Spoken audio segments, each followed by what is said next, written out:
Hello guys, how you guys doing? This is your host Sean Fuller, host of My Comic AI as well as Apollo's Run. Today we have some exciting activities going on today. The We latest have weather the forecast out in the recovery zone off the coast of San Diego is a go forecast from our meteorologists here at the Spaceflight Meteorology Group at the Johnson Space Center. And standing by on the deck of the USS John Murtha is my colleague from the Kennedy Space Center, Megan we're here Cruz. Megan? watching live the Artemis 2 landing and I will get back to it when the conversation is finished.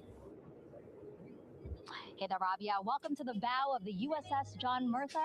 This is where we will report out live updates from the ship as NASA and the U.S. military work to recover our Artemis 2 astronauts in just about an hour and a half. How exciting. Now, right now, as you can see, we are out in the Pacific Ocean. We are just west of San Diego. We're actually staged about 6.5 miles away from where we expect Orion to splash down. And then we will incrementally move closer. So at the time of splashdown, we'll be about 5 miles away, and then we will move to 3.2 miles away. At that point, we'll pause, make sure that all the debris that might be coming down with Orion, because basically some parts of like the parachute system, they're jettisoned off Orion during descent. So we'll just want to make sure that those all land in the water and that we are safe to move even closer. So we will make sure that we can move a little closer. And at that point, we will move to a mile away from Orion. And at that point, the ship will circle the capsule while NASA and Navy recovery forces work to get our astronauts out. And we should have great views of the bow from here. But also, we have a ton of cameras all around the ship. For example, we actually have some cameras right to the left of me here on the bow. These are very strong, stabilized cameras. We can really get up close to make sure that we are sharing all the images we have available to you. We also will have some views from above. We actually have 5 planes providing live views of splashdown today. In fact, some of those aerial assets just took off from San Diego minutes ago. And then actually here on the flight deck, you see 4 helicopters, the 2 in the back. Those will take off in about 30 minutes from now, also with live cameras. So again, lots and lots of imagery that we hope to share with you today. And then those 2 helos in the front, those 2 will pluck the crew out of the water and fly them back to our ship. Now, the combined team here on the ship, more than 550 people, left San Diego 4 days ago. And since then, I've watched different teams train every day, train, rehearse, final preps to make sure that they're ready for today. So to give us more of an update about how recovery is going on right now, why don't we turn over to Paul here, Paul Serpinski. He is the Assistant Artemis Recovery Director. Great to have you here, Paul. Great to be here. Thanks. Absolutely. So you just left the landing forces operations center here on the ship. How are we looking for recovery? Right now, it's looking great. When I left, they were just about to get into weather briefing with Mission Control Center in Houston. But listening to the loops this morning and everything that's been going on, the reentry trajectory correction burn, the return trajectory correction burn went great. They were right down the money, right on the money, right down the middle where they should be coming back. Our forces here are teams out in the water. All our boats are launched or will be imminently. So yeah, it's just coming along great. Yeah. It's really nice to see. We did see some of those boats float behind us. We were hoping to give you a live view, but of course they floated right out of the camera shot as you came to us. But so basically the team right now here on the ship, basically like monitoring mode, but really things will pick up about 15 minutes after splashdown. Yeah, so a couple minutes before splashdown, things start happening really, really fast. Mm-hmm. Some events during the reentry, they're maybe a second or two apart, and so it just takes a whole lot of effort and a lot of updates back and forth between us and Houston to try to keep track of everything that's happening, all in real time. And then after splashdown, that's when the recovery team really kicks into high gear. We have our boat teams, our boat crews going out, our divers doing hazardous assessments as they get progressively closer to the capsule, making sure it's safe for all of our people to go in, and it's also safe for the astronauts to come out. Because really, at the end of the day, that's what we're here for. Is we're to make sure that the astronauts get home safe after their tremendous journey to the moon and back. But then also we have, like you mentioned on a minute ago, all of our imagery helicopters are taking imagery, camera shots of it as it's coming in all the way through splashdown. I mean, they'll see it as soon as it crosses the horizon, all the way to the ocean here. And then afterwards, we have to recover actually Orion to bring it into the well deck of the ship. Absolutely, yeah. And so once the astronauts are safe on board, then those same dive teams are going to transition into securing the capsule. They'll position some equipment around it to kind of facilitate that. The ship will move into position. We'll attach a really big winch line to it and then a bunch of tending lines. We'll pull the capsule around behind the ship and then start to slowly bring it in. And then, Orion comes in, goes hard down, and everyone cheers. Yeah. Great day. Great day, exactly. Lots to coordinate, a lot to manage. Basically, planning for this recovery, Artemis 2 recovery, started a month after Artemis 1 launched. That was the uncrewed test flight of the Space Launch System rocket, as well as the Orion spacecraft. That was November 2022, a month later, all the planning for this. How does it feel to be so close to welcoming our friends, our astronauts home? I mean, for the whole team, I walked around the ship this morning, just kind of visiting with a lot of people, a lot of groups, and just kind of get the feel of them. And everyone has that same kind of mentality. Everyone's excited. Everyone's thrilled to see all that work that we've been doing, like you said, for the last 3 years, since right after the last one came back till now. And some people even further back. Some of them go back a decade or more. So everyone is just excited and they're ready.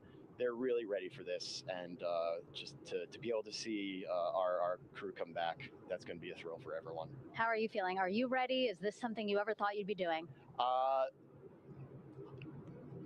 ready.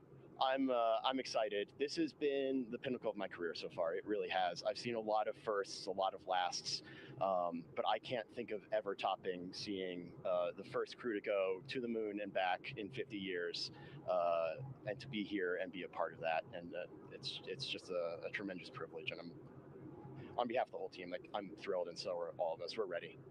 Yeah, I definitely think that those words really embody how everybody on the ship is feeling. So thank you so much, Paul. I appreciate you being here. And so, Rob, we'll toss it back to you again. We will continue to join you with live updates from the ship as much as possible. Thank you, Megan. Back here at the Johnson Space Center, the entry team of flight controllers looking over the shoulders of Reed Wiseman and Victor Glover there on the flight deck of Integrity. And again, just below their feet in the mid-deck area, if you will, Christina Cook and Jeremy Hansen of the Canadian Space Agency. They're in the final review of their entry procedures and all of the activities that will follow here very shortly in trip hammer fashion. We should note that after splashdown occurs, the flight control team here in Houston will be monitoring the orientation of the Integrity spacecraft. We are expecting it to splash down upright in what is called the Stable 1 configuration, with the top of the spacecraft pointed upward. Stable 2 would indicate that it is upside down in the water. Regardless of the orientation, there will be 5 inflatable airbags called the CMOOS system. That's the acronym for Crew Module Uprighting System. We are suit dot complete. Houston copies. Reed Wiseman acknowledging that the final steps in suit donning are now complete for the crew. Leak checks have been completed earlier. The CMOOS system, those 5 inflatable airbags, will be inflated with helium. Those airbags will ensure that the vehicle remains upright. While that activity is going on, the flight control team here will be checking the systems on Integrity, also making sure that there's no leakage of toxic gas from the spacecraft. It should take about 15 minutes from splashdown to the power down of all of the systems on Integrity. And at that point, assuming everything is in a nominal fashion, then the green light will be given for the Navy recovery teams to begin to make their way closer to Integrity, to begin the erection of a large inflatable life raft called a front porch that will be buttressed up alongside the hatchway to the spacecraft. That life raft will be used to bring the crew members out of this vehicle once the hatch is open, one by one. They'll get their land legs back after 9 days of weightlessness before they're put in harnesses to be hoisted one by one in sequential fashion, in an alternating fashion, to the 2 hovering Navy helicopters overhead. Houston Integrity for a status. Go ahead. C3 and 4 are connecting umbilicals. We're going to be stepping into leak check soon. 1 and 2 will be seated. 3 and 4 will be free float, and we'll configure EPROC accordingly. Houston, copies all. Reed Wiseman talking about the current procedures with the suiting of the crew members and subsequent leak checks, a final leak check for all 4 crew members. Everything is actually running a few minutes ahead of schedule. So once the life raft is inflated next to the Integrity spacecraft and the recovery teams have arrived alongside of the vehicle, the hatch will be open and the crew members will be brought outside into that front porch, as it is called, one by one. They then will be hoisted into the hovering helos overhead. And those helos then will turn around once the 4 crew members are on board, 2 for each helicopter, and will head back to the ship. That should be about a 10 to 15-minute transit. Once the helicopters land on the deck of the USS John Murtha, the crew members will be exiting those helicopters and brought into medical bay on the deck on the ship itself for comprehensive medical exams. They will spend a period of time yet to be determined on board the USS John Murtha before they are flown by helicopter to the shore in San Diego, to the San Diego Naval Air Station, and ultimately will board a NASA jet for the flight back to the Johnson Space Center here in Houston. Just to recap some of the key times that are coming up, we are expecting the separation of the crew module from the service module just 43 minutes from now. That is expected to occur at 6:33 p.m. Central Time, 7:33 p.m. Eastern Time. That will be followed just 4 minutes later by the crew module raise burn, the use of Integrity's thrusters one final time in a 19-second burn to slightly tilt the vehicle up into the correct orientation or angle of attack to ensure that it enters the Earth's atmosphere at the right angle, if you will. That will help deflect the buildup of heat against Integrity's heat shield. This was a deliberate move, a change in the procedures from the Artemis 1 mission that resulted in unexpected char loss on the Avcode heat shield that had not been intended based on the entry trajectory for the Artemis 1 mission. What we're doing is we deliberately changed the trajectory of the entry from a skip entry that was about a 3,000-mile transit across the Pacific Ocean. We are expecting now from entry interface to the point of splashdown to have a range of just 1,701 nautical miles, and that in of itself will reduce the exposure time of heating on the heat shield of the spacecraft. Once the raise burn is complete, then the stage is set for entry interface at 6:53 and 31 seconds p.m. Central Time. That means that Integrity will be entering the Earth's atmosphere at an altitude of 400,000 feet, traveling at about 34,882 feet per second, heading for its splashdown site off the coast of San Diego, as you just heard from Megan Cruz on the deck of the USS John Murtha. Splashdown once again under those 3 main parachutes is expected at 7:07 and 8 seconds p.m. Central Time, 5:07 p.m. Pacific Time, 2.5 hours before sunset. The actual total distance traveled for Integrity from launch to splashdown is estimated at 694,481 statute miles. Now that includes the first high elliptical Earth orbit following launch that enabled Integrity to move to 43,000 miles above the Earth at its apogee and enabling a 24-hour period of systems checkout before the flight control team here and the mission management team gave approval for Integrity to conduct its translunar injection that propelled it on its way to the moon and its historic lunar flyby. So the total distance we expect this vehicle to have traveled at splashdown, 694,481 statute miles.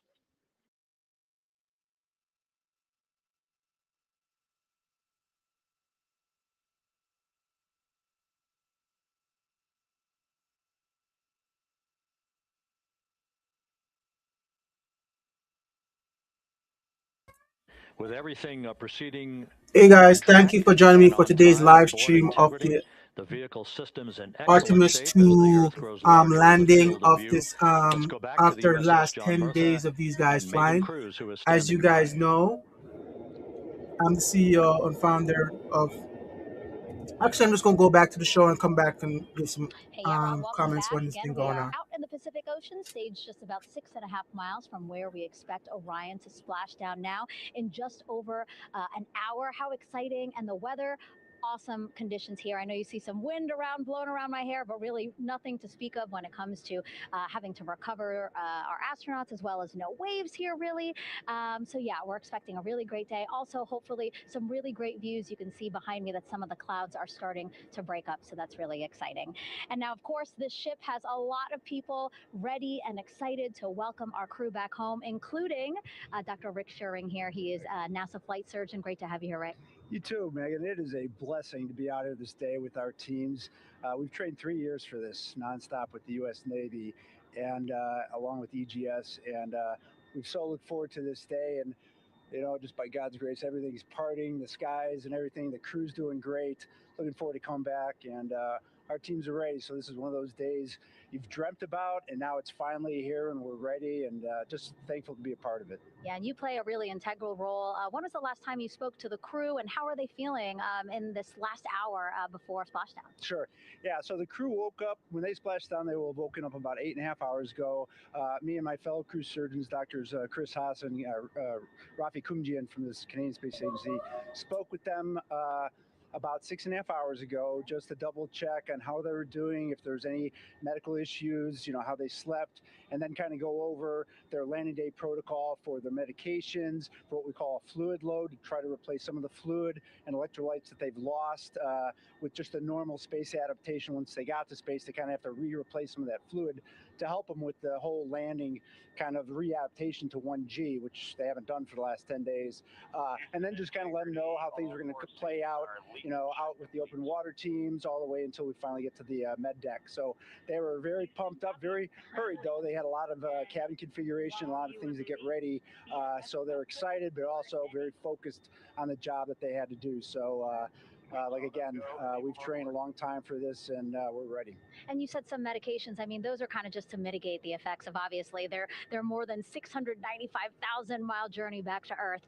It's just like anti-nausea medication, right? Yeah, exactly, Megan. The astronauts are very healthy, fortunately, and even when they come back in reentry, the human system is very kind of dynamic. It has to readapt very quickly, and one of the most common responses they get is just some stomach awareness, to some nausea, even to some vomiting. And with our crews that land out in Karagana, the Soyuz crews or our SpaceX crews, they all kind of experience the same thing. This will be the first time we're landing in water since December 1972, and I worked with all the Apollo astronauts years ago, and they all told me that landing in the water, especially in the Pacific, can be very provocative. So we take steps to give them medicines to really mitigate some of that nausea, vomiting, help them feel a little bit better, and also sometimes just use a little anti-inflammatory medicine just to help with coming back to 1 Earth or 1G. The effects of microgravity, especially as you age and you have a little arthritis, you feel great in microgravity, and everyone kind of curses coming back to the ground like, oh dang, 1G, but so that helps a little bit. But for the most part, the main thing is just replacing that fluid and then trying to help them with that transition back to 1G, and then we're ready to go. Yeah, and their health is assessed almost immediately after they splash down. Yeah, so we have Dr. Jesse Wang, and we have our independent duty corpsmen, who are the Navy Virgin and paramedics, extremely highly trained, highly experienced Navy medics and divers, who will go out there, open the capsule about 28 minutes after splashdown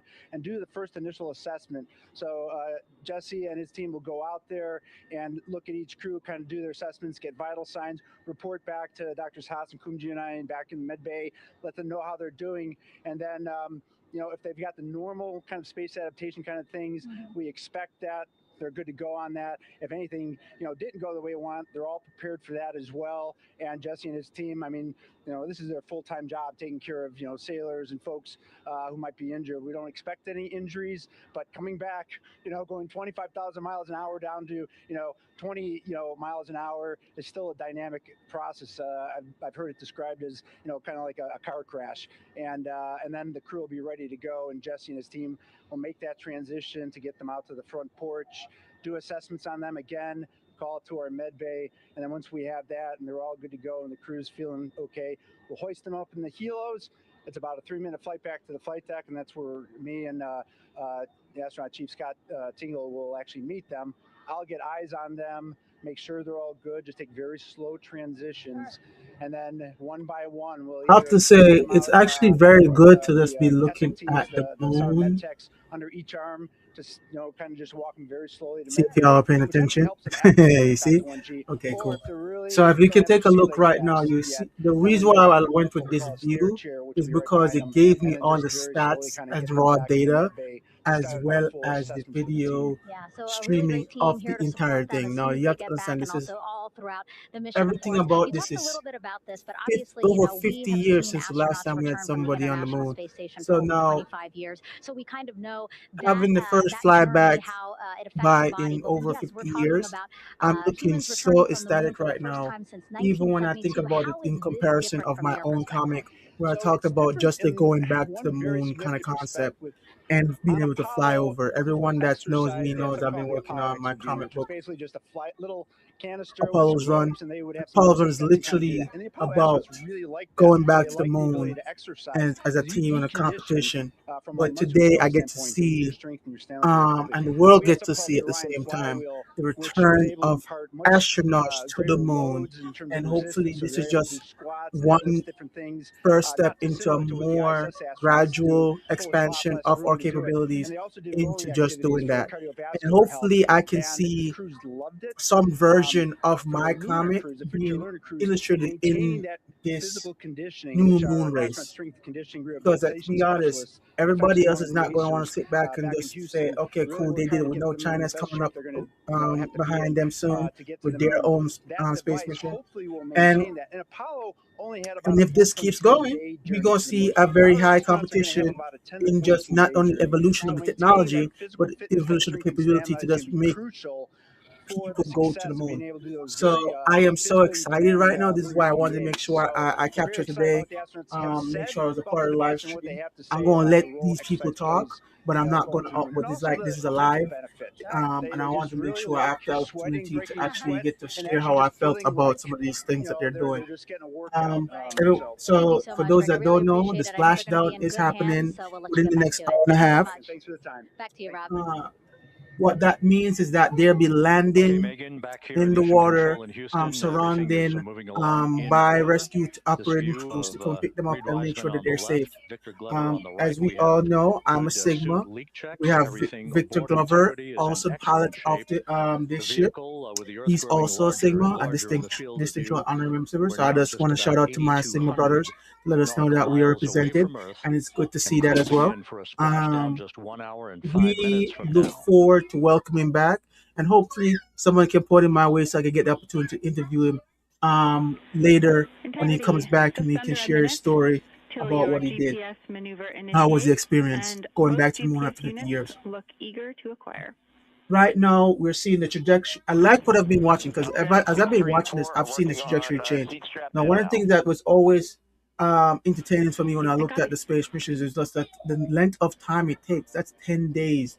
And Once all they again, did was as we orbit the start to moon. close in on some of the And major so this kind of milestones, the tells first one you coming up in just 31 minutes. that any kind of space And exploration mission integrity, just is not confirming the measured in LPG hours but gas in trap days. was able to But be what a lot closed. of people don't understand with that is that's because Okay, affirmative. mostly because of the way they get to to the moon and Crew back. module, If service you look module at separation scheduled the, just from the 31 vessel itself minutes all the way from down now. to the system that The puts it in key space, point of it's interest, of all course, based on will be the trajectory performance and of making sure that they Integrity's heat can shield take during different its high-speed entry back into Earth use at the gravity speed assist to that get is to the expected different around layers the that they want to get spacecraft to. of some 4 to As you can 5,000 see degrees here, you Fahrenheit. see On Artemis the 1, orbital route, as I think most the folks know speed and by everything now, that we flew a the trajectory known as aircraft a skip experienced as it was entry, going from in Earth which we to the performed an moon initial and dip into back. the And you atmosphere see to it's bleed in off some energy. conjunction where the moon Then we was, skipped out and of in the conjunction atmosphere and of dipped where back into the Earth atmosphere is before and splashing its down in actual the flight Pacific. path.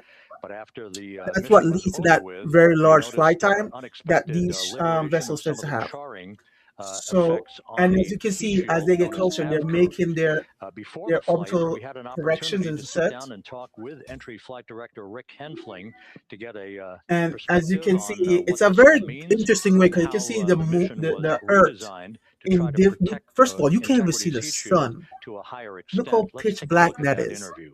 You see no rays of light, Returning even though from the we know moon the is a sun lot is right different out than there. deorbiting from low Earth orbit. Right now, they're even When we showing you the return from orbital the path moon, we expect to achieve that the ship velocities has to take. upwards of 36,000 feet per second. That lets And you in know order that this to is not slow a down to a nice, point A to graceful point B splashdown kind in the of Pacific Ocean, mission. It's the flight crew is going to literally a experience very between 3 coordinated and dance 4 between times the force man of and Earth's gravity. gravity. And you On know, in any Artemis 1, fight, pressure gravity always buildup wins, so you might inside as well the not fight char it. layer of the heat So shield resulted this is going to be in one of those the interesting char times losses as we we saw. look and NASA see what established they're a up Tiger to. team I will whose always job try was and back to in to kind of investigate the point cause of back the to what they've problem been doing. and then make A lot of stuff that's recommendations been on how going to on. fly the Artemis 2 Um, mission and we safely have and to say this successfully. is And this so is for Artemis beautiful. 2, we are going to fly a profile that ensures the I'm going back spacecraft to will not listening to see this that thing same because type of everything is pressure phenomenal. profile. And so Phenomenal. the char losses seen on Artemis 2 will not be like the ones that we saw on Artemis 1.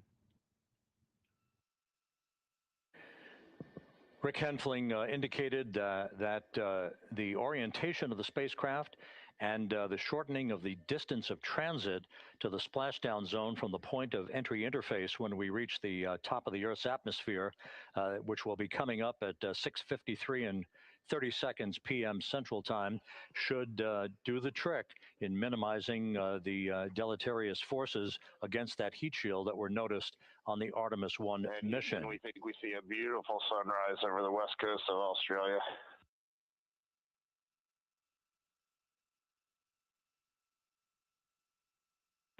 We copy.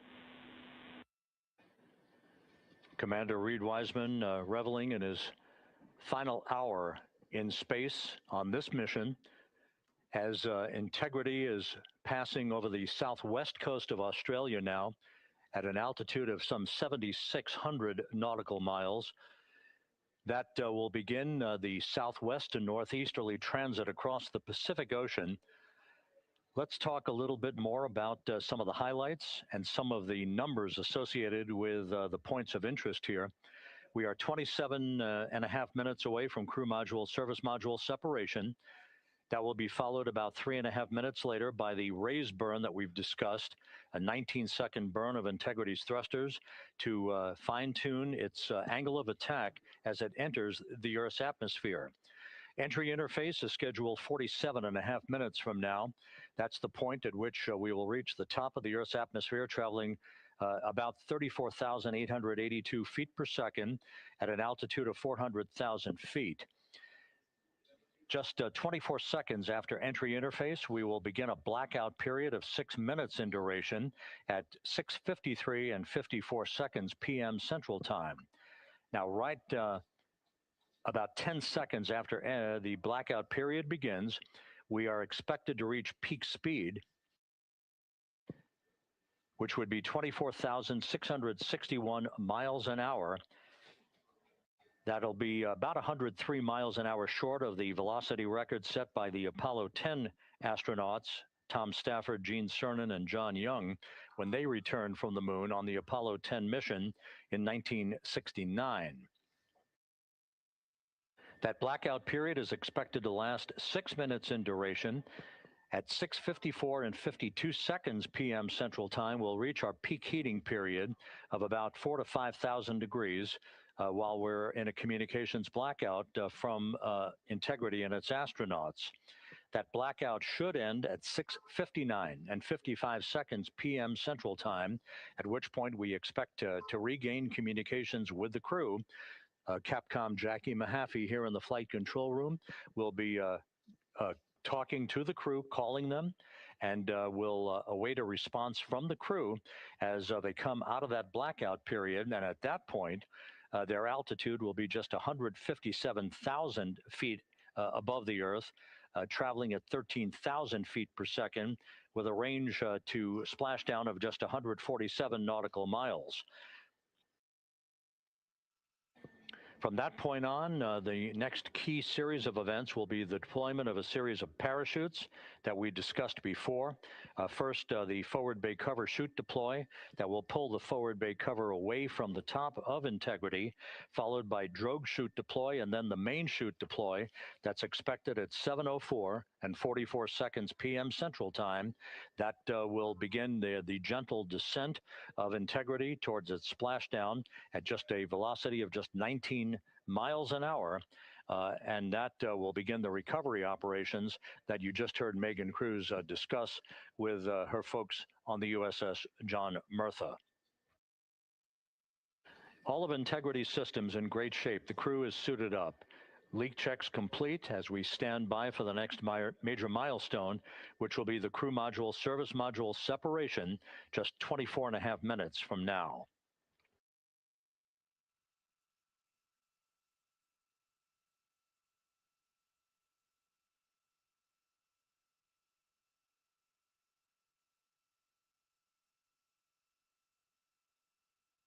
All of the activities from the start of entry interface to the point of splashdown will be quite rapid fire, just 13.5 minutes from the point at which we begin descent into the Earth's atmosphere till splashdown. And just to show you, as Rick Shearing, the flight surgeon, alluded to in his interview with Megan Cruz, all of this happens to decelerate the vehicle from traveling around Mach 33 to just 19 miles an hour at splashdown. All of that happening in just 13.5 minutes. But the vehicle and the parachutes are all designed to support all of that. So we'll be standing by to report all that to you in sequential So right now fashion we're in within the milestones are 1 ticked hour off. mark of And as splashdown. major So you're gonna see a lot of stuff steering happening really in its rapid entry back succession. into the First thing we're Earth's gonna see is atmosphere, and ultimately when they the emerge from the after the blackout period, correction, you're gonna see and at that a point, we'll be just blackout minutes period away of from time. splashdown. Then so we're gonna lose their silence for about 10 to 13 minutes. We'll get to that point. Then you're gonna see them So with deploy all of those parachutes preparations afterwards, and then they're gonna ongoing, be going we through can the rescue return mission here going there. briefly So for within an another hour, report from the we're gonna USS see them John P. move Murtha from being in and Megan space Cruz. Megan? to on back home on Earth atmosphere. So I guess they're gonna get they have to in a few minutes they're gonna get past their 0G experience that And they've been we'll having regain enjoyed for the that past two communication with days. the USS John P. Sorry, Murtha 10 just days, momentarily. and they'll be back to 1G Earth's gravity. In the This is gonna be meantime, fun. Let's everything see if is they enjoy on being track aboard having weight again. Integrity, the flight control team here in Houston, led by Entry Flight Director Rick Henfling. The voice you will hear talking to the crew is that of Jackie Mahaffey. She will be reporting everything to the crew and receiving their reports as they enter the Earth's atmosphere. So I'm gonna make sure for my a son 13.5 enjoys the minute show plunge with me. back into the Already told him atmosphere he's for gonna be a pilot. splashdown Now, if he's off the gonna be an coast of San astronaut, that'd be Diego. fun for me Now and we have him. the ship But back with us, and as Megan far as being Cruz a aboard pilot, the he has no USS choice in John that. P. Murtha. So 11 listen up, everyone. I'm announcing to the world, you'll be a pilot. See, this is where I did it.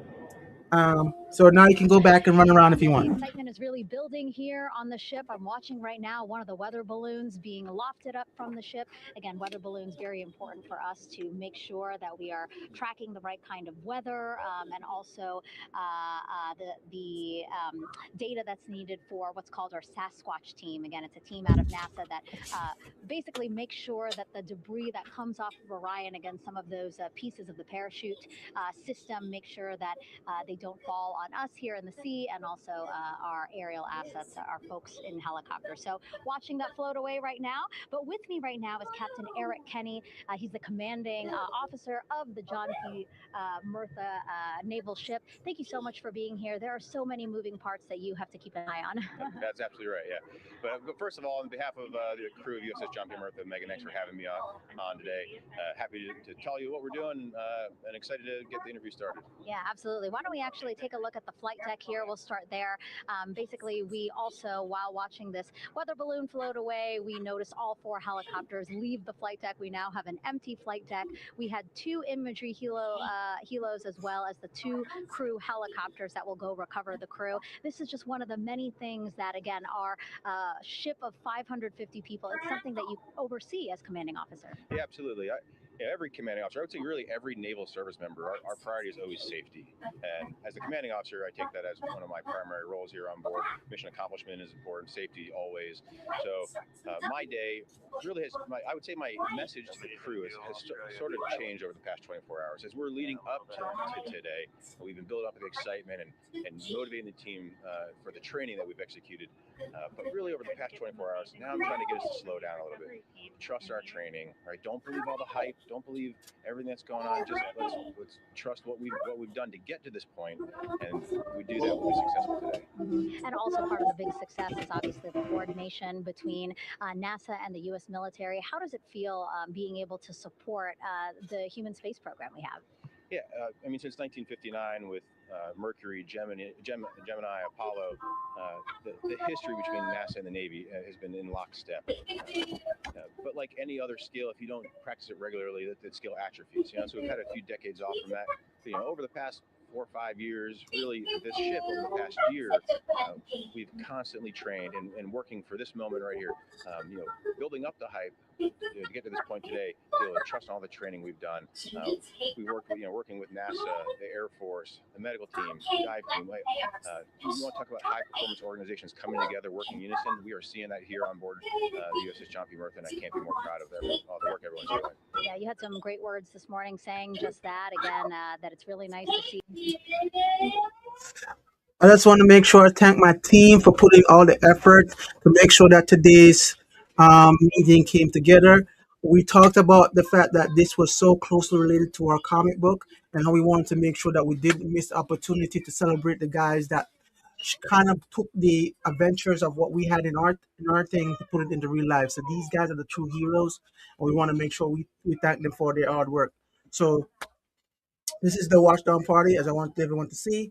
And my shameless plug, of course, we're going to be talking about the fact that Mike Apollo's Run is literally a show about how people came together, motivated by a prophet, of course, to go back to the moon and show their capability and capacity. This is a moon and back race, and that's what you see in this comic, and that's what you see in this show. So we're definitely going to get back to it. We're going to talk about the next steps as it comes down.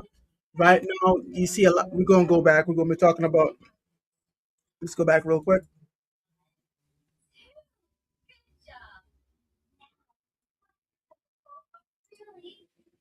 Had a quick view of the crew. So right now we're looking at mission control. We also have the. I'm also looking at it on here. I'm looking in from the crew as well. So the crew right now, they're going through their final checks. Mission control is getting ready for them to come down. So everyone's getting kind of being an antsy little environment where they're like looking forward to everything to come down. You see a cockpit version there. I always find it very interesting of all the images they want to show the screens of what they're looking for. They look like data relay satellite system. As we prepare for the very interesting setup, very interesting angle, and all you see is you're just looking at them touch screens, make sure they have set up, so everything's going right, and you're like, I don't know half of these buttons do. I assure you, most of us will never know what these buttons do, but the rest of us that do learn it, it's life and death between what happens within those moments and what's going on those screens. So let's pay attention. Let's see what they're going down to. We know that the crew is getting ready to land on. I know the different branches, especially the Air Force, is out there waiting for them, expecting them. They've been rehearsing for this moment. And so Artemis let's give 1 an entry had opportunity an to be entry range ready of some because 3,178 this is going to be nautical miles, the a next very hour. long down It's track, going to be intense. and a very longer period of exposure to heat loads than we're experiencing tonight. It also had that skip entry profile that we discussed earlier, dipping into the Earth's atmosphere, then back out, then back in. It was about 20 minutes of exposure. Integrity, Houston, comm check on TDRS. Jackie, we have it loud and clear on TDRS. We have you the same. And there's one of the weather balloons being deployed from the USS John P. Murtha.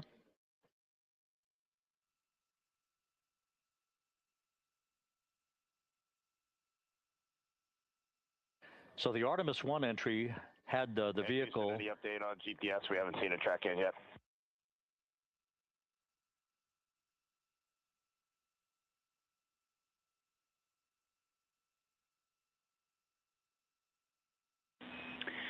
Reed, we are watching. We are starting to get into the window where they may start acquiring, so should be within the next 10 minutes. Okay, sounds good. We're holding at step 17 and getting ready for CMRCS hot fire.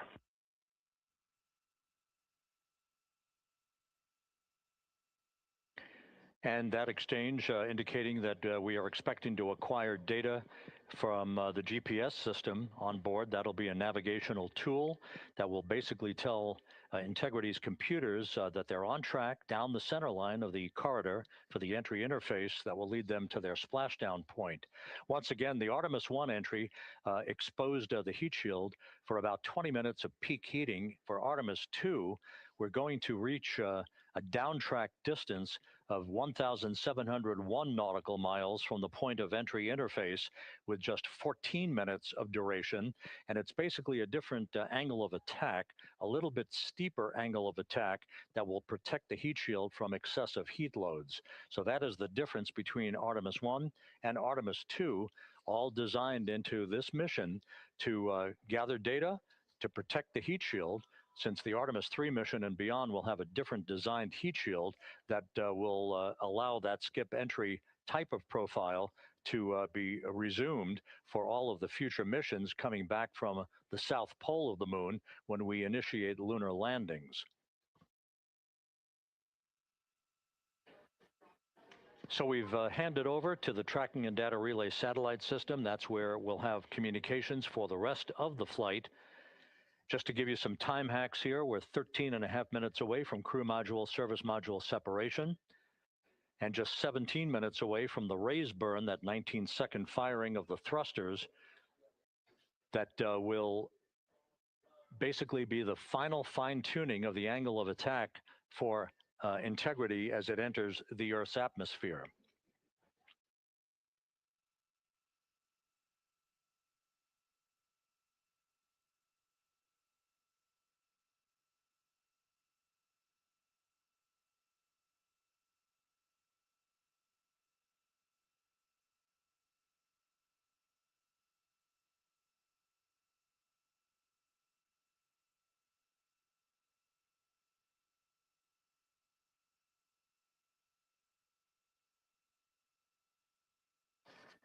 And once again, a dueling box view of some of the assets that are involved in recovery operations today.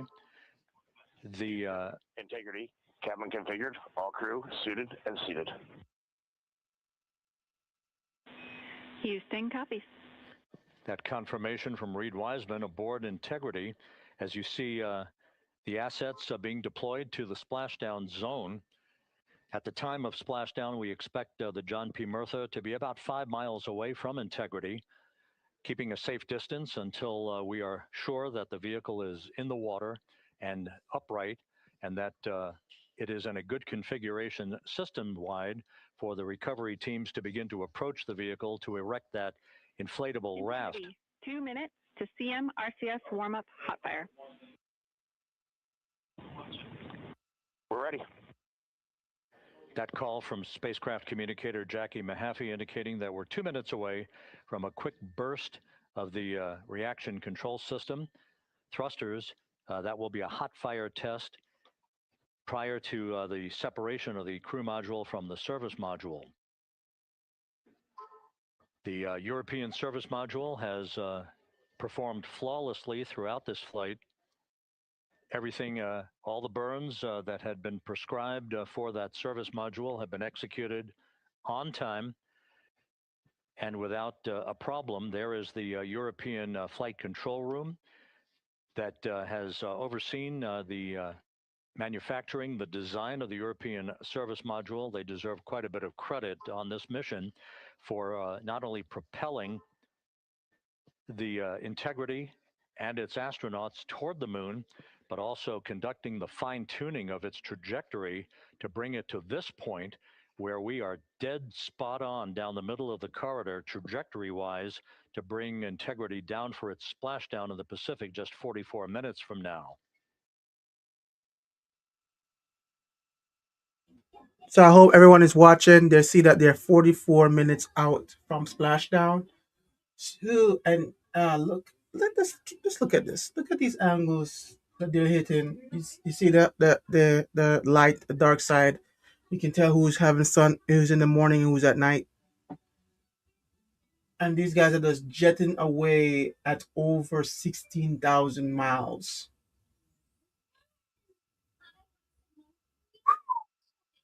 Okay.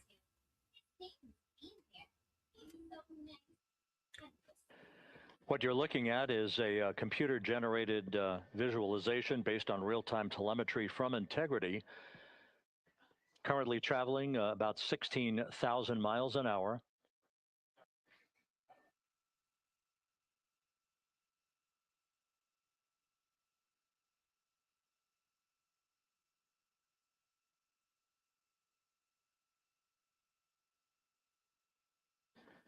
Integrity traveling about 16,000 miles an hour. For the prop cautions, we're taking a look. Copy that. Now just about 5,100 miles from Earth. Splashdown scheduled 43 minutes from now. We're just 9.5 minutes away from the crew module service module separation.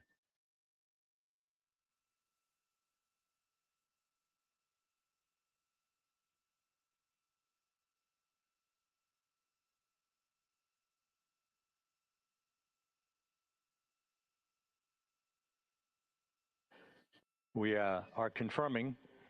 Integrity, we are assessing details, but so far looks like a good hot fire. Looks good on board, Jackie. Thank you.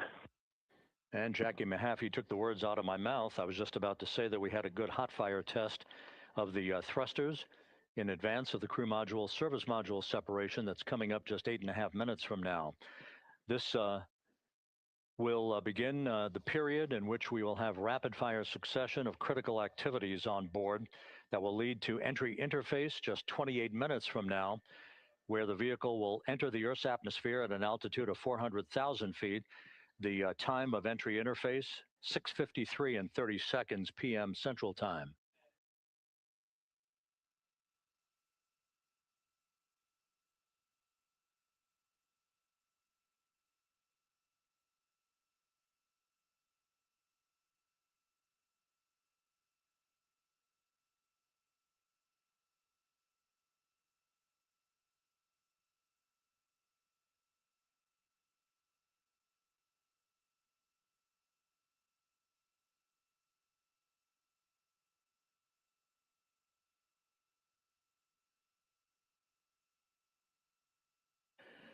Integrity's astronauts were awakened at mid-morning to begin their entry preparations.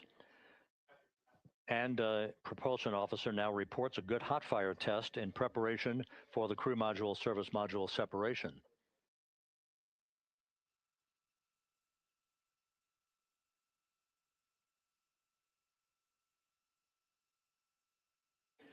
We're now inside 41 minutes until splashdown. Integrity Houston, we have confirmed a good CMRCS hot fire.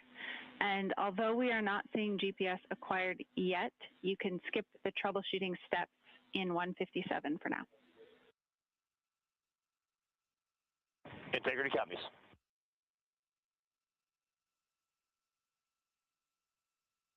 That GPS discussion indicating that we will be acquiring navigational data for integrity through the global positioning system equipment on board. We just don't have it yet, but we will. All of Integrity's systems are in great shape to support its high-speed entry into the Earth's atmosphere.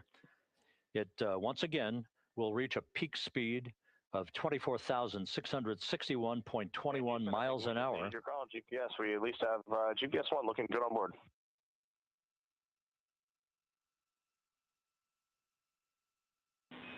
We are confirming.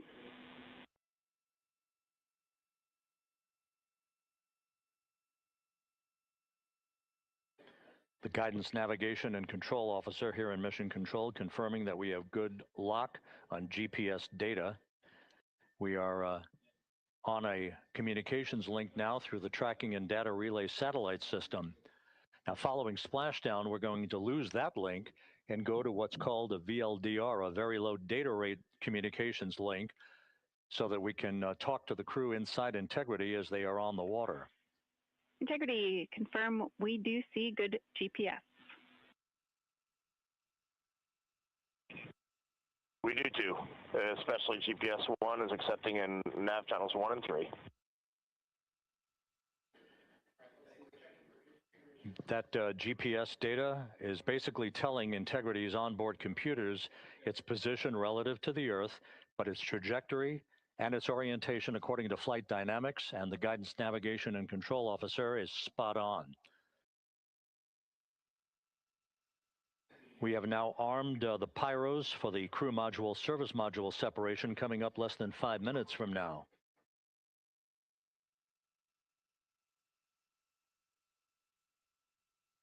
Once again, just 10 seconds after entry interface, we will see Integrity reaching its peak speed of 24,661.21 miles per hour. That will be just seconds before we begin a 6-minute blackout period. Integrity, Houston. I have to ask a question once I'm looking at these speeds that these guys are traveling at. But like, so on which highway I could drive this fast and not get a ticket? Like, you think about it for a second. 16,000 miles an hour. Like, where am I not getting a ticket? By Integrity's so thrusters, it's just interesting to change in realize that velocity once of you're in space, 9.9 there's feet the per concept second, a of slight speed tickets become nudge of obsolete the and aft modified end of ignorant the at vehicle this point. So that it's tilted Godspeed a to these bit guys. upward, providing the final angle of attack as the vehicle enters the Earth's atmosphere.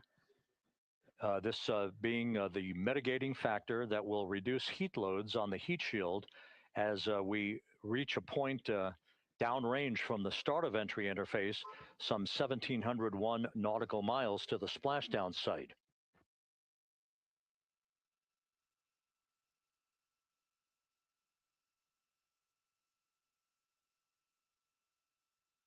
Integrity systems in excellent shape. We are currently 3,300 nautical miles left in this mission. Splashdown scheduled 36 minutes, 39 seconds from now.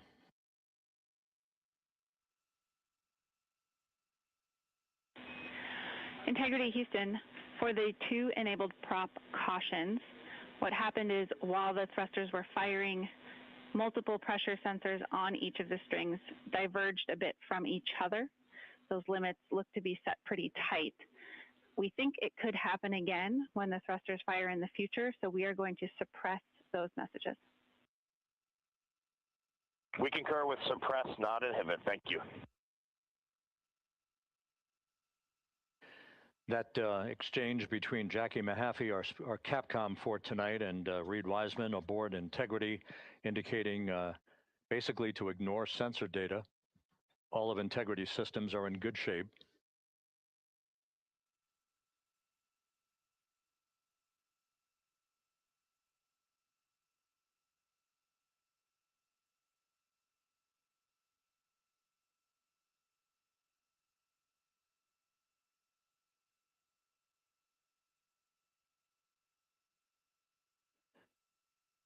Now, coming up on about 90 seconds till the crew module, service module separation.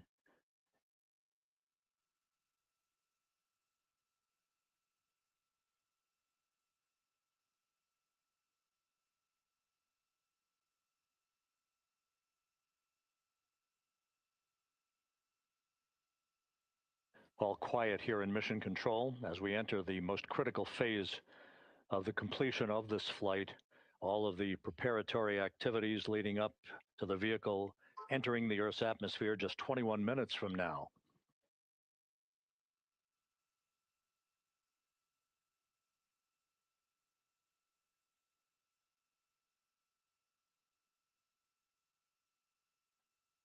Coming up on 1 minute.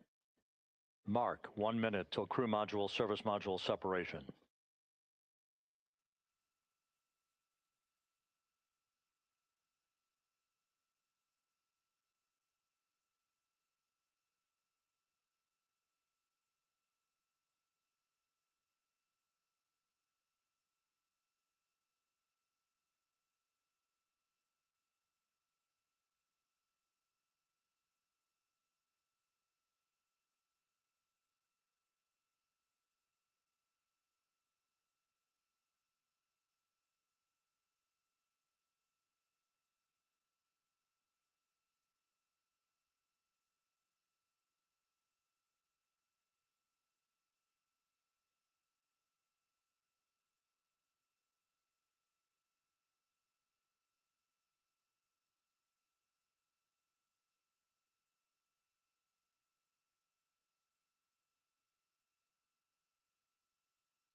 And we have confirmation of crew module, service module separation. And a great view, albeit momentarily. Houston, good step on board. Just saw separation there. That means they're not to make their descent. European service module now separated from Integrity. A job well done. You would think they would have better Integrity, no action for the cinematography at this CDH point. Cautions. Those are SM related, not But I'm applicable. thinking that's less to do with camera technology and more to do with camera technology for space. Because there really that much stuff in there. Ladies and gentlemen, TJ here. I will do my best not to speak over the mission comms or the commentary from NASA. It's a bit of a split audience. With Integrity now flying free on its own for the remaining 32 minutes of this mission. Next up, the raise burn, a 19-second firing of Integrity's thrusters. GPS 2. It's a bit of a split audience about me coming on. GPS 2. So I'll keep my commentary to a minimum until splashdown. Until the raise burn. Again, this is the final tweaking of the orientation of Integrity to put it in the right angle, if you will, the angle of attack that it will fly in during its entrance into the Earth's atmosphere. Entry interface now just 18 minutes, 25 seconds away. This is a visualization, but driven by real-time telemetry. This is the maneuvering of Integrity to the raise burn orientation. Should be obvious here. 2,800 miles from Earth. Should be obvious here, but the service module is obviously not attached anymore. Houston, we got a great view of the European service module out the window with the sun hitting the side and the solar rays and the NASA worm right there. It's a beautiful looking machine. Roger.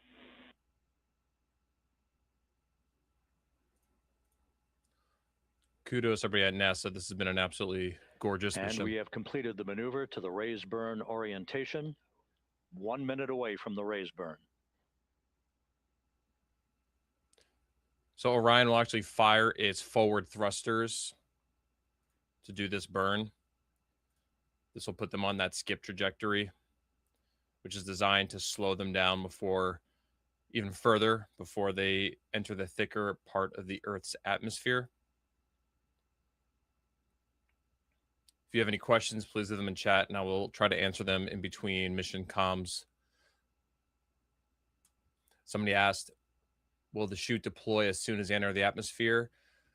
The drogue chutes will deploy once they're at roughly terminal velocity to stabilize the vehicle, or right before. And then the forward fairing on top of Orion will detach. The drogue will pull it away for the main chutes.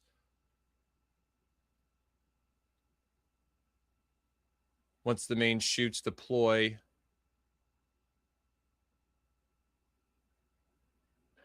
there'll be... And the crew module raise burn is underway.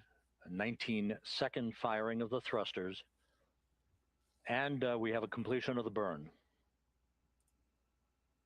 I'm currently working on updating the milestones right now. They are about 10 minutes ahead of schedule from their schedule yesterday.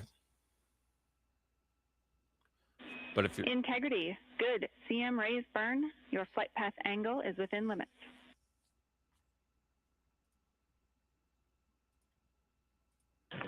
Integrity copies. Looks good on board, Jackie.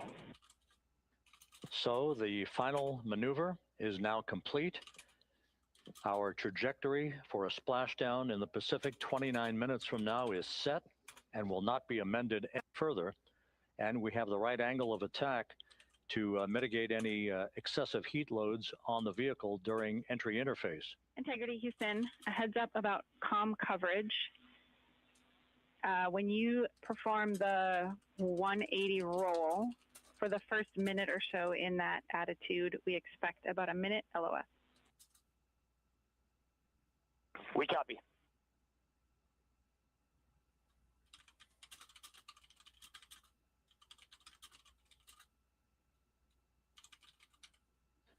So for those who are watching the series of events coming up, we will enter the first traces of Earth's atmosphere 14 minutes, 45 seconds from now. 6:53 and 30 seconds is what is pegged for entry interface at an altitude of 400,000 feet, traveling at approximately 34,800 feet per second, range to touchdown or splashdown 1,701 nautical miles. 24 seconds after entry interface, we will enter a 6-minute blackout period in which we will lose communications with the crew. This is expected due to the buildup of plasma around the vehicle. That's an ionization effect due to the collision, if you will, of the velocity of the spacecraft with the friction of the Earth's atmosphere. That 6-minute blackout is expected to begin at 6:53 and 54 seconds p.m. Central Time. During that period of time, we will reach our peak speed of 24,661 miles per hour. That comes just short, based on unofficial data from the flight dynamics officer right now, will come just short of the velocity record set by Apollo 10 of 24,791 miles per hour in 1969. We expect peak heating on the vehicle at 6:54 and 52 seconds p.m. Central Time, a minute and 22 seconds into entry interface. At that point, we will be just 204,000 feet above the Earth, traveling at 33,000 feet per second. The blackout period is expected to last 6 minutes. We expect that blackout period to end at 6:59 and 55 seconds p.m. Central Time. From the end of the blackout period until splashdown, it is just 7 minutes, at which point we'll start deploying the series of parachutes to slow Integrity down to an ultimate splashdown velocity of just 19 miles an hour. We see the same, waiting for the 180 rolls.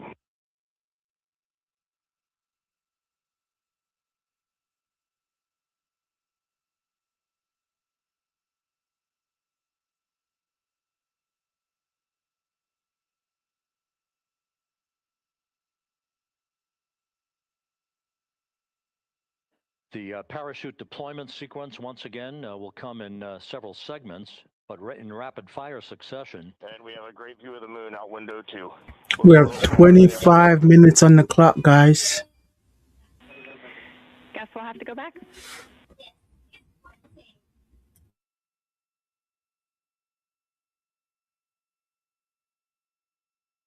Reed Wiseman and Jackie Mahaffey exchanging discussion on a view of the moon that Integrity's astronauts are seeing in the final minutes of this mission that will be completed with splashdown just 25 minutes from now.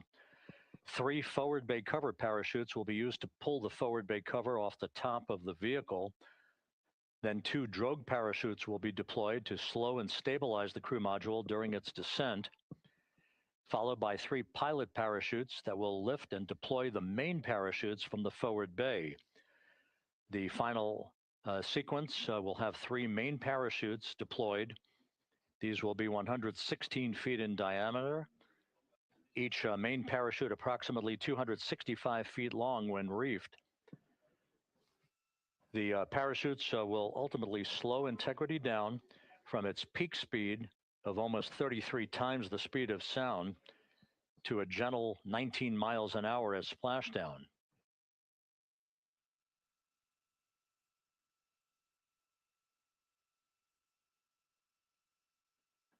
The vehicle is now currently in a roll to the proper attitude for entry interface. Our trajectory is right on according to flight dynamics.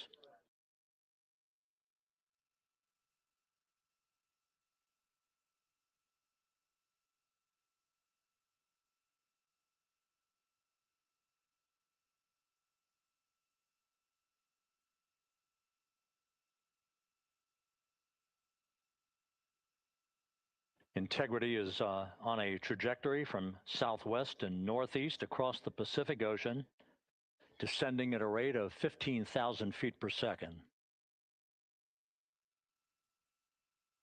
Okay, folks, the timelines are fixed. These times are estimates at this point. Range to touchdown 4,300 nautical miles, all the systems in excellent shape. Orion is currently screaming back to Earth at 9,700 meters per second. I don't know how many soccer fields that is, but that's a lot.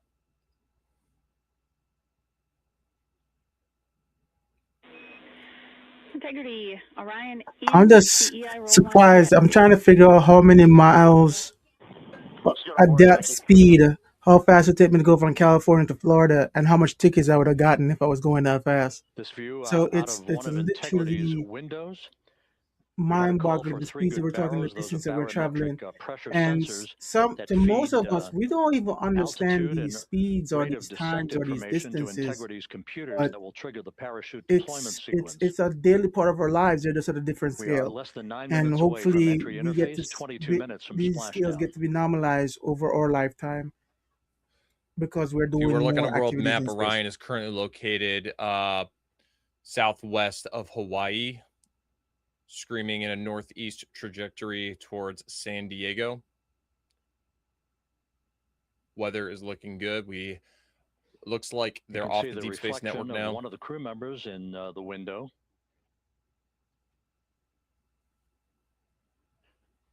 Out in the Pacific, the weather conditions remain go.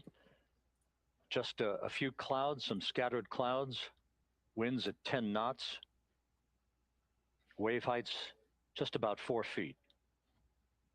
Map is largely useless. Day in the useless. Pacific for the homecoming of Integrity's astronauts. Canberra is still trying to track Orion, even though it's going very fast. Surprised they're not on the TDRS network at the moment. It is lower bandwidth, but there's still about 1,000 miles Integrity back in EI attitude above the Earth's surface. Thank you so much, everybody, for the super chats. It really does mean a lot. This has been a labor of love.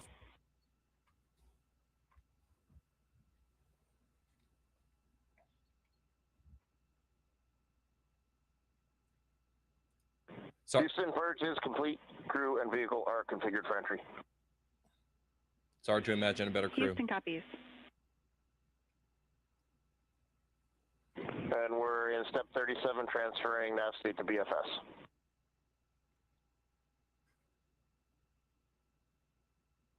Again, milestones are estimates at this point. I think we may be a little ahead of schedule now, but the order of operations is the same. After after reentry, well, the whole experience is reentry. Drogue chutes will deploy, and it all happens And Houston, pretty in quick. instruction 509, we are not below 0.2.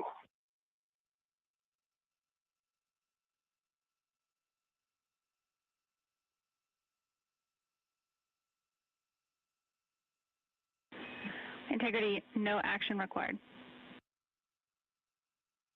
Integrity.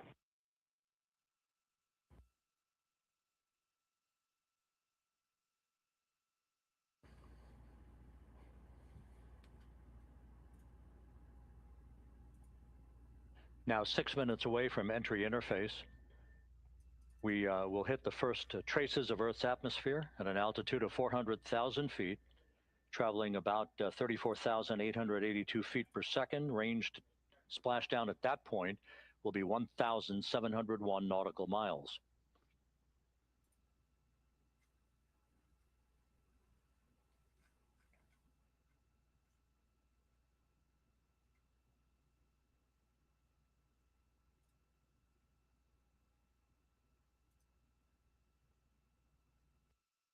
And once again, just a reminder, some 24 seconds after entry interface, we do expect to lose communications with the vehicle and the crew during a 6-minute blackout period when a plasma shield will build up around the spacecraft due to the ionization, due to heating effects. And Flight Dynamics has just confirmed we will have a blackout period of exactly 6 minutes in duration.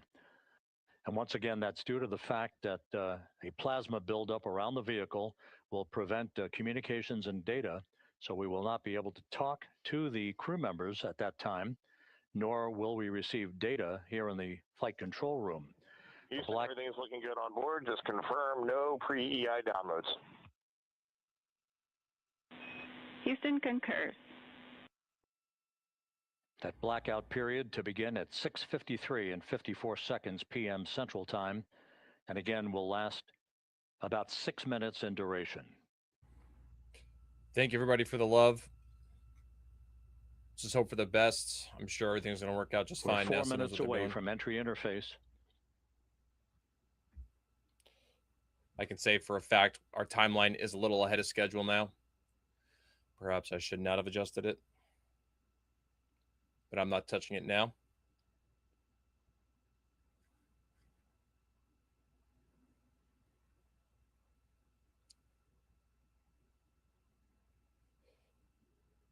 I have been working on something for this stream for after Artemis 2 gets back, but I will not dig into that until this crew is safely on the aircraft carrier.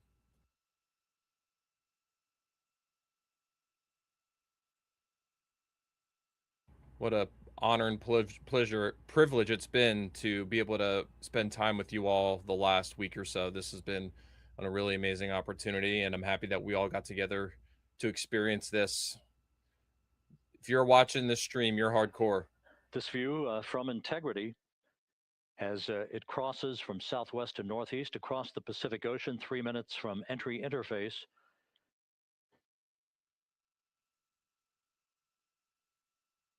"16.5 minutes till splashdown."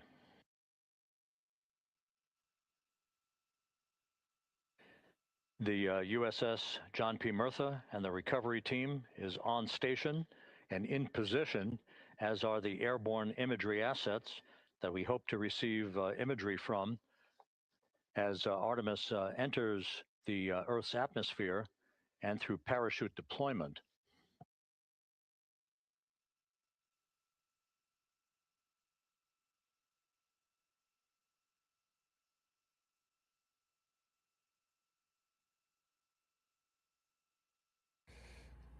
If you monitor velocity, you'll know their systems are in great shape. The crew is ready to complete its mission just 15.5 minutes from now.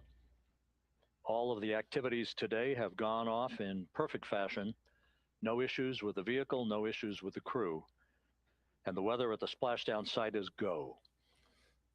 Something for you all to monitor is the velocity. They are still speeding up, which means they haven't really hit any atmosphere, notable atmosphere. But once you start seeing the velocity go the other direction and they start slowing down, you'll know the vehicle is now going to begin experiencing some heat, and the RCS thrusters on Orion are going to start working overtime to keep the vehicle stable. Orion's shape allows it to be passively stable for most of entry, but they want Orion to enter on a very particular Coming angle. up on 1 minute until entry interface.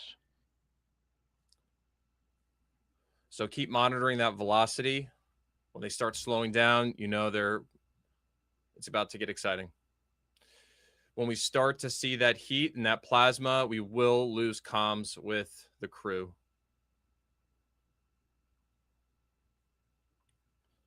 Mark 1 minute until entry interface. 1 minute, 20 seconds until the expected start of our 6-minute blackout. Integrity, 1 minute to a 6-minute blackout. Milestones are ahead of schedule, everybody.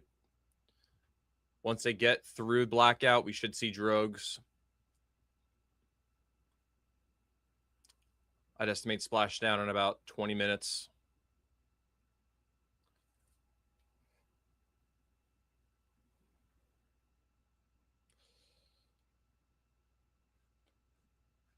This is the most ambitious reentry since 1972, without a doubt. 10 seconds till entry interface. Keep monitoring the velocity.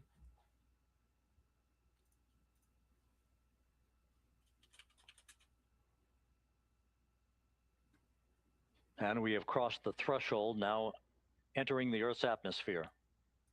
We're at 400,000 feet, traveling 34,800 feet per second.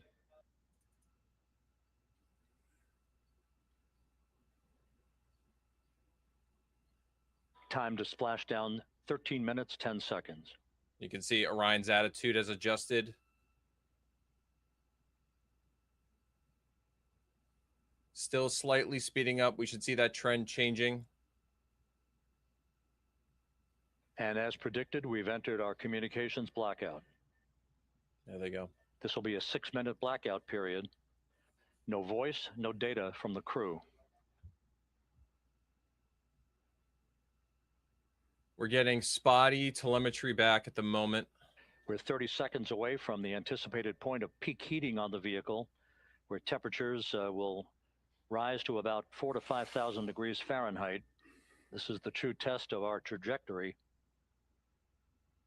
We may still get some telemetry back through the plasma.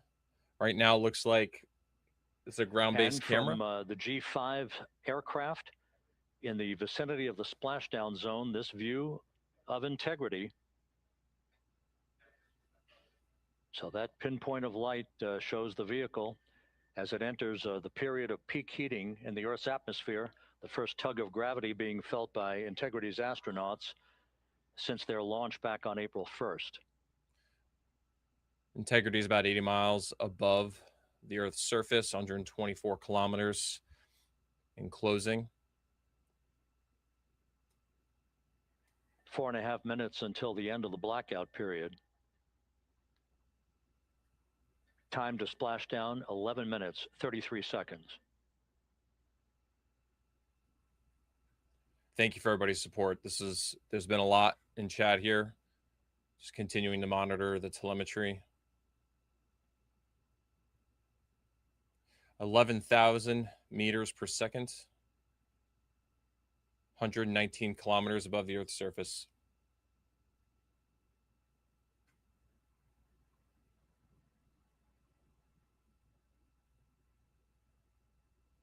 They do not have solar panels anymore. Their service module has been detached from the command module. The landing and support officer reports that the P3 has acquisition on Integrity.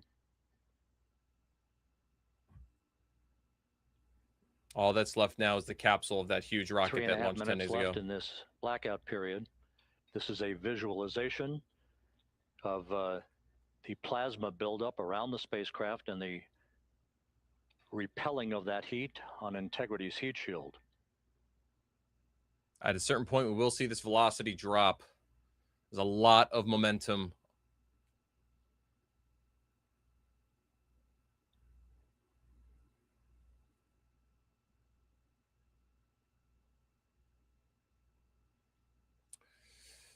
There is still some signal. How can we test telemetry during LOS? There is still some telemetry coming down. These are bits and bobs packets, but not enough information to actually send video down from Orion. So random packets are getting through the plasma at the moment. It will get so thick that nothing gets through, Flight but right now Dynamics reports that airborne assets in the vicinity of the splashdown zone do have a visual on integrity. Still 2 minutes and 40 seconds left in our blackout period. Time to splashdown, 9 minutes, 35 seconds. the caps will be surrounded by plasma. The windows will be engulfed in what appears to be an orange and yellow flame. And then the interior of the capsule will begin to experience light from that experience. Multiple airborne assets as part of the recovery team all have visuals on integrity.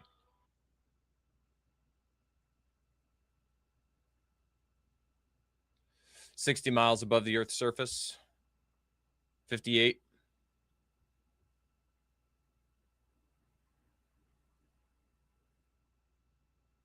And the WB-57 flying in the splashdown zone also has a visual. And the Navy helos also have visuals.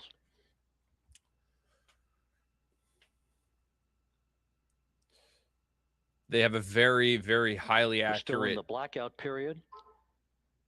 Still do not have communications from the crew. projections of where they'll touch down, so the Navy will be on them within just a few minutes via speedboats and helicopters. They will tow Orion back to the carrier. It will not be lifted like you would have seen during the Apollo days. But the crew will be airlifted from Orion.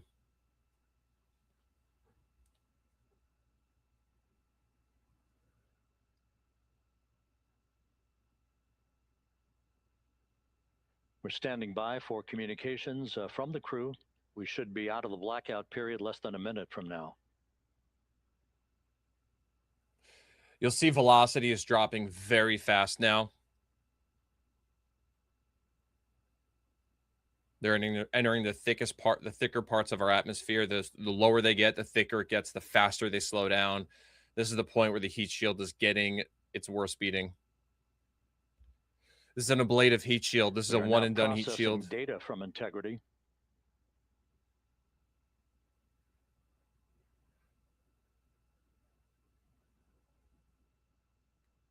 Okay, we're getting some funny numbers back.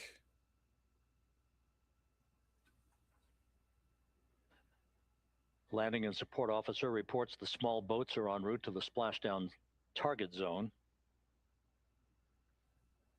Okay, telemetry is cleaning up. They're 30 miles above the surface, slowing down very fast.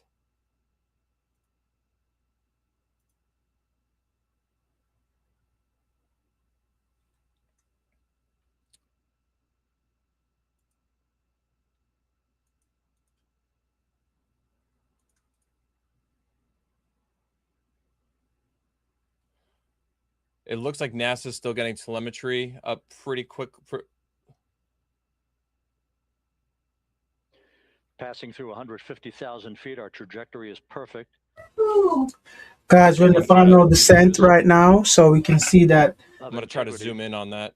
Still waiting to establish voice communication. they're still in the blackout. Try to zoom in on mission Right control now, we're trying when to we get see to that what the shot again, trajectory is because it going to looks be like at. they are starting to get some footage back from Orion. A frame here or there. Integrity, we have you loud and clear. Your trajectory is nominal, and your recovery Okay, we hear them. visual. Now they're back out. Guidance looks good. No action for the enabled internal camera controller fail. You can see here.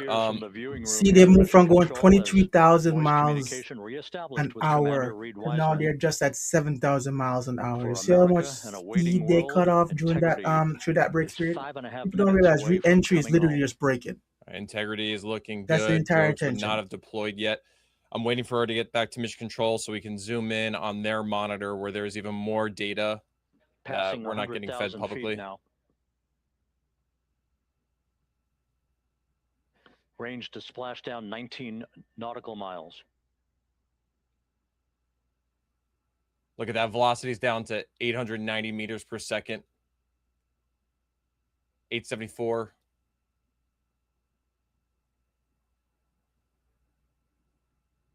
There will not be a camera on the outside of Orion at this point. The camera you saw earlier in the mission is likely not even functional anymore. That service module is going to break up. Integrity impact to the camera controller fail is no cab one views of the chutes. Okay, chutes aren't out yet, y'all. Integrity. We're processing good data through the GPS system. A good view of integrity, time to splashdown 4.5 minutes. We're looking good, though. And a view of integrity from the WB-57. We're at People- 50,000 feet. People were worried about the heat shield. Heat shield did great. Now it's all in the chutes. We're past that point. You're going to see some puffs. There's still those RCS thrusters could still be functioning right now to make sure the vehicle's in the right attitude.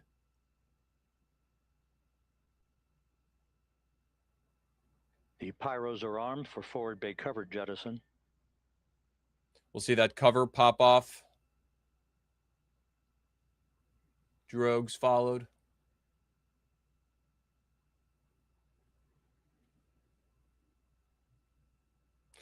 The drogues are used to stabilize Orion during its fall.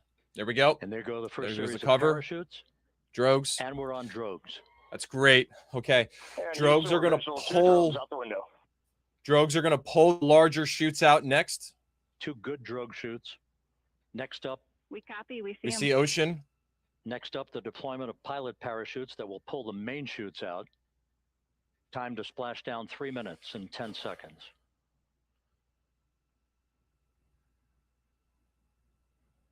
This is huge. This is huge. Perfect descent rate according to flight Integrity, dynamics. Good rates on 2 drogues.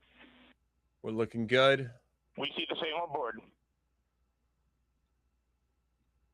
Whole point of drogues is to stabilize the vehicle so it doesn't have any kind of weird wobble or positioning for the larger chutes. It's looking great. This is a ground-based Passing camera. through 10,000 feet. Still on drogues. We want 3 big, beautiful chutes, y'all. Orion can safely land with 2. Here we go. Main chute deploy. Come on. We're Looks at like one's not 5,000 having a feet. good time. There we go. Search and recovery beacon has been activated on integrity. Okay, we got the chutes out. I'm just letting you guys know this speed drop is insane. Good 3 main chutes, good reefing, Think good descent rate. Good rates, and we see 3 good-looking parachutes. That is beautiful, man.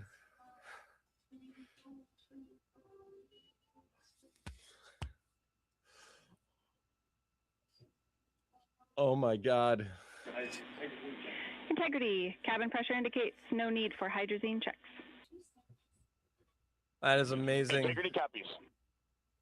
This is the best, y'all. This is the best news we could This have is gotten. a perfect descent for integrity.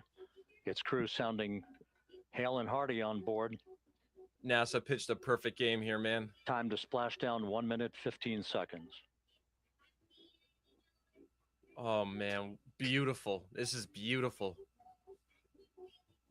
I have no idea how many people are watching right now, but thank you all for being here. Integrity about to complete a journey spanning 694,481 miles from its launch from the Kennedy Space Center back on April 1st, and a trip around the moon. This is a shot from a helicopter. They are now below the helicopter.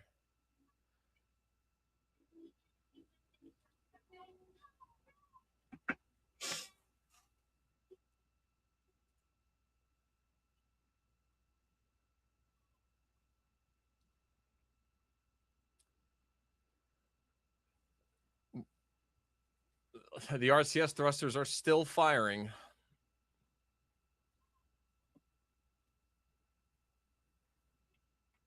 Passing through 1,000 feet. You will see the vehicle safe itself once it touches down in the ocean, essentially safing itself. It'll exhaust all of its propellant. So it's safe for the divers to approach the vehicle.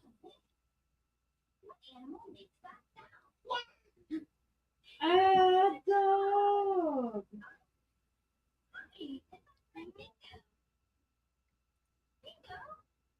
Thank you all for the support. Houston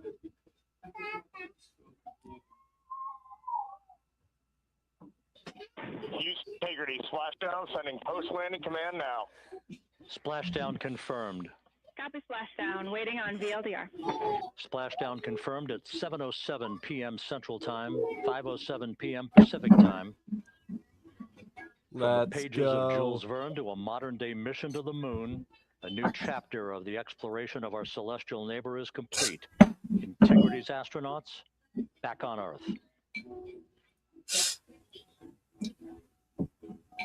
As the mission commander, Reed Wiseman, would say, that was a full send.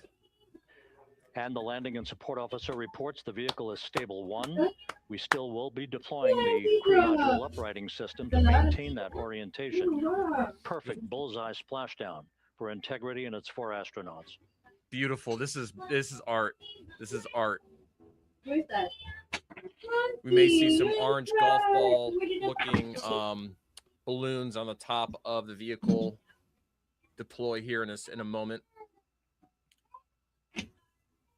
Those are used in the event that the vehicle does tip over in the ocean, but this is as good as it gets.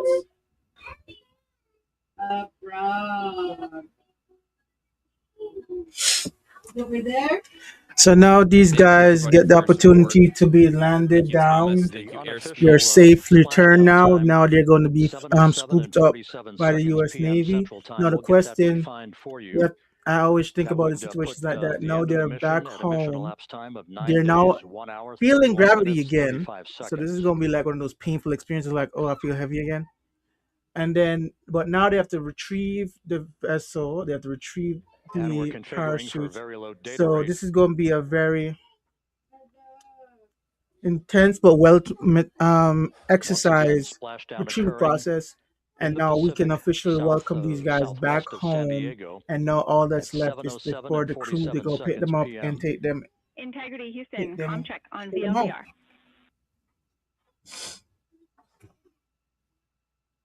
Houston, we have you loud and clear on VLDR. How else? We have you the same. We'll meet you over in post-landing. Perfect communications established. A journey. We are stable 1, 4 green crew members. Houston copies all. Reed Wiseman reporting 4 green crew members. That is not their complexion. That is the fact that they're in great condition. That's what that means. I have so no stable words. That was a weak upright, joke, but the crew module uprighting system that was a is weak being joke, but I deployed. give The him 5 it. He airbags was trying being his inflated hardest. through helium to maintain the upright configuration for the vehicle. This was a textbook entry and a textbook touchdown for Integrity. Reed Wiseman, Victor Glover, Christina Cook, and Jeremy Hansen back on Earth after a journey around the moon. So they're still safing the vehicle.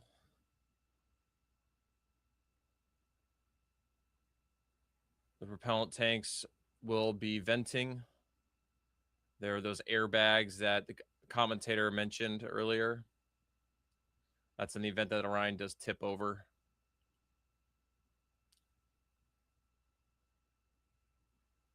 It'll make it easier and safer for the crew to climb out. Man, I'm so relieved.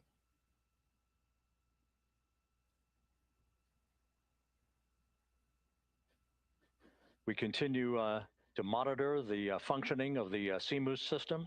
The airbags are being inflated to maintain a stable 1 or upright configuration. And there's a good view from one of the naval helicopters hovering overhead. Reed Wiseman reporting 4 green crew members, meaning they're all in excellent shape.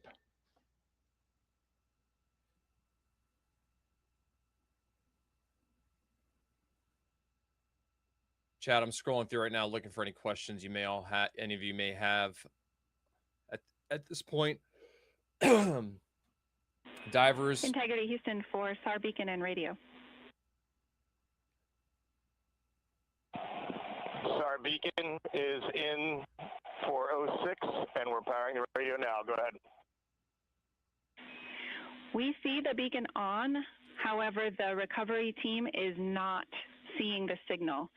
Your SAR radio uses the same antenna, so you may run into trouble with the radio. SAR is search and rescue. Okay, copy. We are also powering up the sat phone now.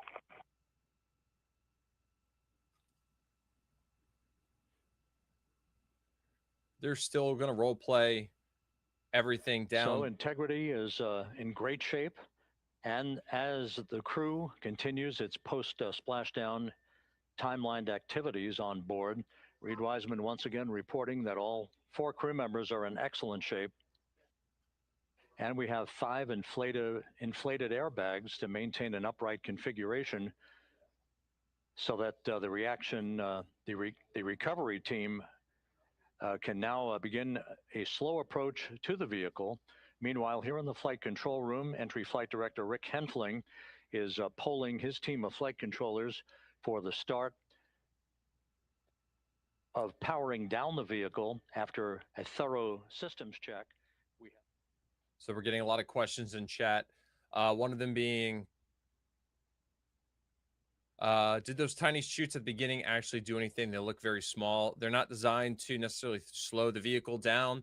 They're designed to stabilize it as it falls through the atmosphere. By having those drogue chutes follow behind the capsule, it can help remove any extra kind of wobbliness or maybe an attitude, which is it's a Gatorade bottle, the direction the vehicle is facing as it falls to the atmosphere. You don't want to deploy those larger chutes if the capsule's not in the right attitude. And those drogue chutes also serve to pull out the larger chutes, which really require a lot of energy.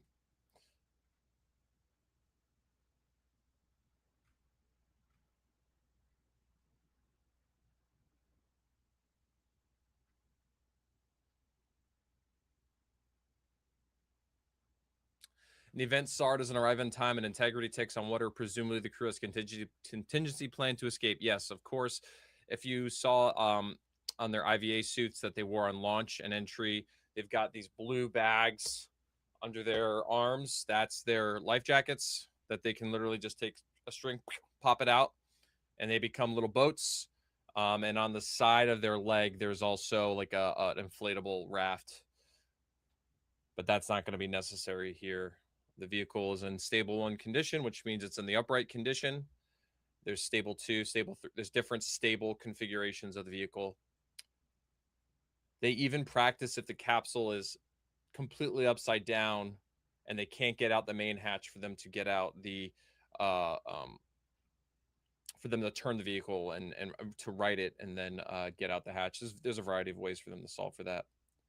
But any of those contingencies are not going to be necessary today. Those would be really helpful in the event that it was an emergency or, something happened on our planet that they were not going to be able to get support.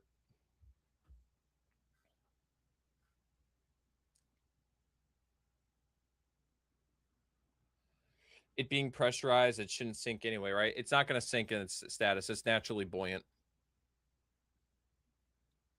Orion is not like, yes, if it took on enough water, it would sink, just like any boat. But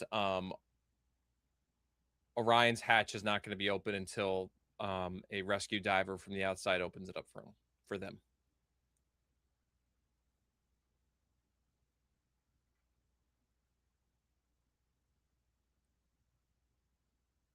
Why is SAR not there yet? It's hard. Well, there's two factors here. One, distance. They purposefully aren't right there immediately because the vehicle, you can't really see it, but it is venting propellant, which is toxic.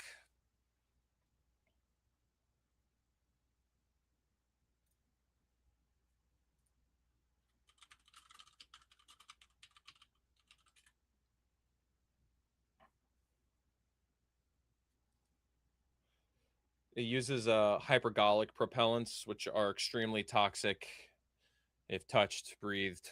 You look at them the wrong way.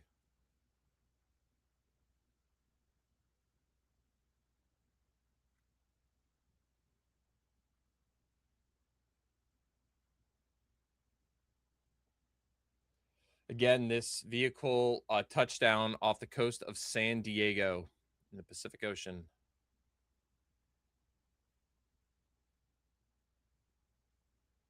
So what about the command module? Is it just going to float around in orbit, or are they planning to come back to Earth? So I think you mean the service module. Service module is probably in 1,000 tiny little bits over the Pacific at the moment. So that is not coming back. This Orion is not going to fly again. At least the pressure vessel is not, which is like the shell.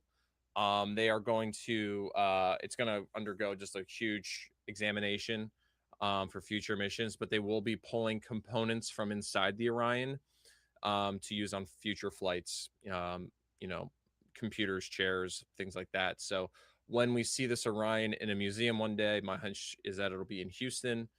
It will be a shell of itself. They'll remove all the tiles, they'll remove the heat shield, and do a very thorough examination to make sure that they don't have to make any major changes to the design.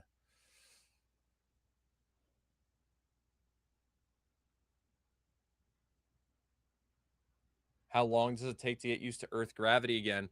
Here is SAR. Pretty quick. They were only gone for 10 days. They could experience some nausea and some disorientation, but they weren't. It's not like they were on the space station for a year, where there's some more physical or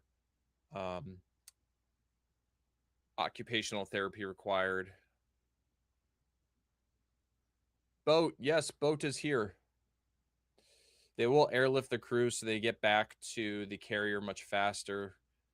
We just saw how long it took for the boat to get there, and we don't even know how far the boat was from the carrier when it touched down.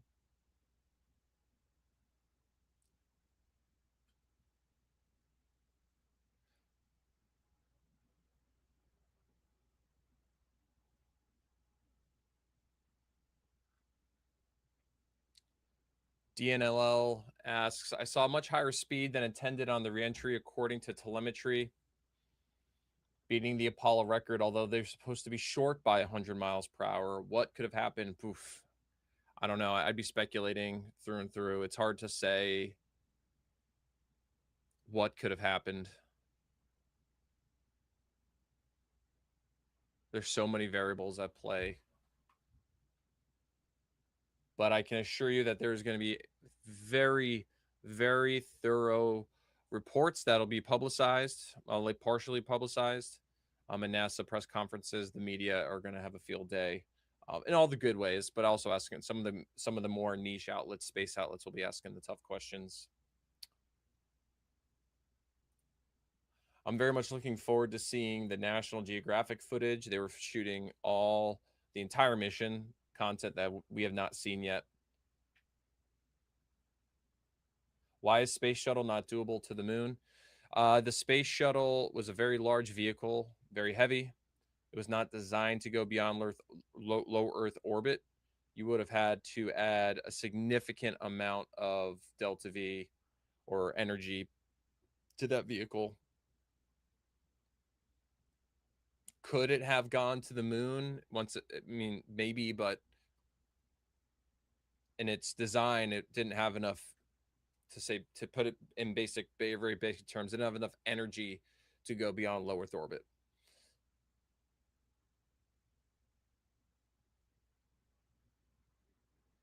Apologies, I'm calling it a carrier. It's not technically an aircraft carrier. You might think of the Navy with fighter jets flying on and off. Although I believe the F-35 might hop on and off of this carrier, if I'm not mistaken.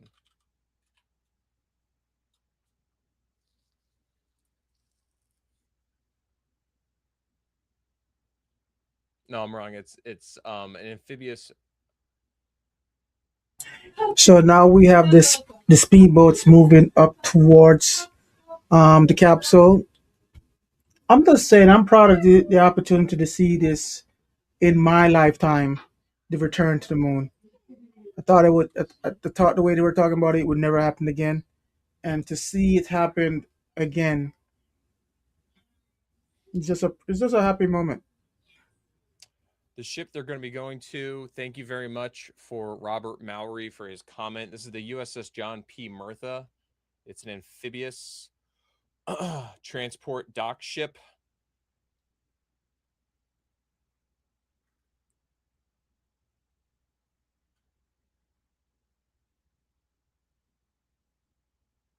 Primarily carrying Seahawk helicopters for airlift.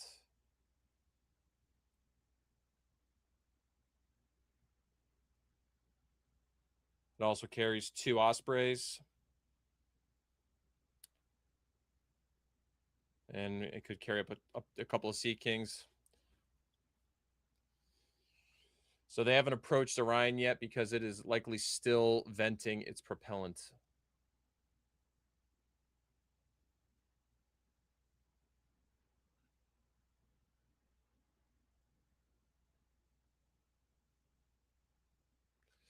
Canberra.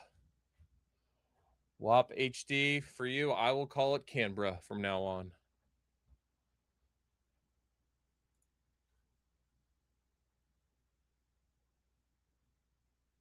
Can we remove the schedule, make the picture bigger?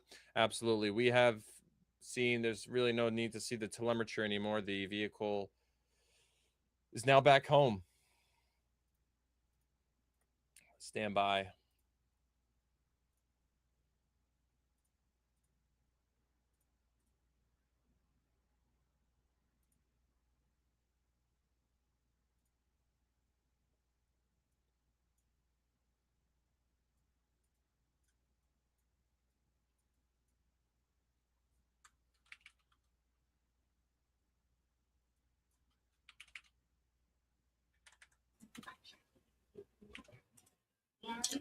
Hey guys, this was a proud opportunity for us to look at the splashdown moment and see everything come down. Right now, they are rescuing the vehicles, and bringing it up to the space. I mean, to the ship. So that's going to take a few minutes because they still venting atmosphere. However, for this live stream, we're going to call it a day. We do want to thank everyone that came in and watched the video with us as they came and showed this iconic moment that was over 50 years in the making. I appreciate all the time and commitment that everyone put in. And at this time, the time, I'm going to say cheese. Talk to you guys later, and hopefully we can have a recap coming next coming weeks. We'll talk about the actual event and kind of tie it back to fiction and reality and what makes this such a good day. Until later, you guys have a good night. Peace and have fun.